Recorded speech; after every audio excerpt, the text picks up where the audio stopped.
എല്ലാവർക്കും എൻ്റെ സ്നേഹവന്ദനം. ഇന്നും നമുക്കൊരു വാക്യം ധ്യാനിക്കാം. സങ്കീർത്തനം 24 അധ്യായം അതിൻ്റെ 3 വാക്യം. യഹോവയുടെ പർവ്വതത്തിൽ ആർ കയറും? അവൻ്റെ വിശുദ്ധ സ്ഥലത്ത് ആർ നിൽക്കും? മനോഹരമായൊരു വാക്യം. യഹോവയുടെ പർവ്വതത്തിൽ ആർ കയറും? അവൻ്റെ വിശുദ്ധ സ്ഥലത്ത് ആർ നിൽക്കും? നമ്മുടെ ജീവിതത്തിൽ നമ്മൾ പ്രാർത്ഥിക്കുന്നു, പാടുന്നു, ബൈബിൾ വായിക്കുന്നു, എല്ലാം ചെയ്യുന്നുണ്ട്. പക്ഷെ നമുക്ക് അറിയണം, നമ്മൾ ദൈവത്തിൻ്റെ അടുത്ത് ചെല്ലുമോ? നമ്മുടെ ജീവിതത്തിൽ എന്തെങ്കിലും ക്ലേശങ്ങളുണ്ടോ? ഇതൊക്കെ ഉണ്ടെങ്കിൽ ദൈവം വിടുവിക്കും.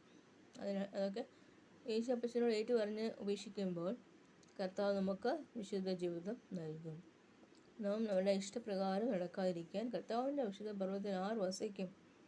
അവൻ്റെ വിശുദ്ധ സ്ഥലത്ത് ആർ നിൽക്കും? കർത്താവിൻ്റെ വിശുദ്ധ സ്ഥലത്ത് മോശ യേശുവിനെ ദൈവത്തെ കാണുവാൻ ചെന്നപ്പോൾ ചെരുപ്പെടുത്ത് മാറ്റി വെക്കാൻ പറഞ്ഞു. അപ്പോൾ വിശുദ്ധ സ്ഥലമാണ് കയറുന്ന ഭയഭക്തിയോട് നമ്മൾ കയറണം.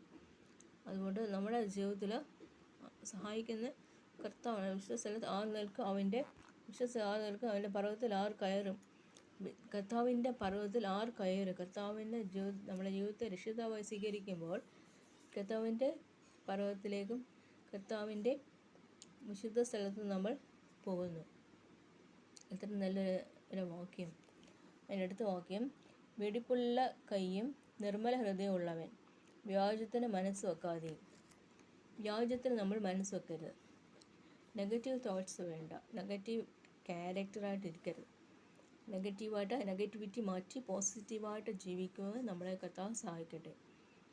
നെഗറ്റീവ് പറയുന്നവരുടെ കൂട്ടത്തിൽ പോയാൽ നമ്മളും അവിടെ പെടും. അതുകൊണ്ട് നാം കർത്താവിൻ്റെ സ്ഥലത്ത് നമുക്ക് ചെല്ലണം. കർത്താവിൻ്റെ പർവ്വതത്തിൽ പോകണം. നമ്മൾ ചർച്ചിൽ പോകണം.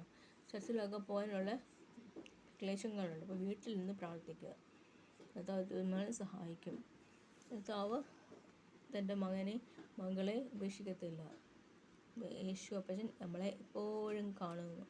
എൽ റോയ്, എന്നെ കണ്ട ദൈവം നമ്മളെ കാണുന്നു. വെടിപ്പുള്ള കൈയും നിർമ്മല ഹൃദയമുള്ളവൻ. ഇന്നസെൻ്റായിട്ട് ജീവിക്കാൻ നമ്മൾ തയ്യാറായിരിക്കണം. അയ്യോബ്, ബൈബിളിൽ നോക്കിയാൽ അയ്യോബ് വളരെ ഇന്നസെൻ്റ് വ്യക്തിയായിരുന്നു. അതുകൊണ്ട് അയ്യോബ് തൻ്റെ സ്നേഹിതന്മാർക്ക് വേണ്ടി പ്രാർത്ഥിച്ചപ്പോൾ തിരിച്ചെല്ലാം കിട്ടിക്കഴിഞ്ഞു. അയ്യോബിൻ്റെ അനുഭവമാണ് നമ്മളും ഏറ്റെടുക്കേണ്ടത്. അയ്യോബ് ഇന്നസെൻ്റ് മാനായിരുന്നു. അതുകൊണ്ട് അയ്യോബ് സ്വർഗത്തിൽ പോയി. അബ്രഹാം സ്വർഗത്തിൽ പോയി. വെടിപ്പുള്ള കൈയും നിർമ്മല ഹൃദയമുള്ളവൻ വ്യാജത്തിന് മനസ്സ് വെക്കാതെയും. നമ്മൾ വ്യാജത്തിനൊന്നും മനസ്സ് വെക്കാതിരിക്കുമ്പോൾ നമ്മൾ യഹോവയുടെ പർവ്വതത്തിലും അവൻ്റെ വിശുദ്ധ സ്ഥലത്തിലും ചെല്ലും. കർത്താവ് എത്ര നല്ല കർത്താവ്! നമ്മളെ വിശുദ്ധ സ്ഥലത്ത് കയറി ചെല്ലുവാൻ കർത്താവ് നമ്മളെ ആഹ്വാനം ചെയ്യുന്നു. കർത്താവ് നമ്മളെ സഹായിക്കും. ഇവിടെ വായിക്കാം. സങ്കീർത്തനം 24 അധ്യായം അതിൻ്റെ 3 വാക്യം. യഹോവയുടെ പർവ്വതത്തിൽ ആർ കയറും? അവൻ്റെ വിശുദ്ധ സ്ഥലത്ത് ആർ നിൽക്കും?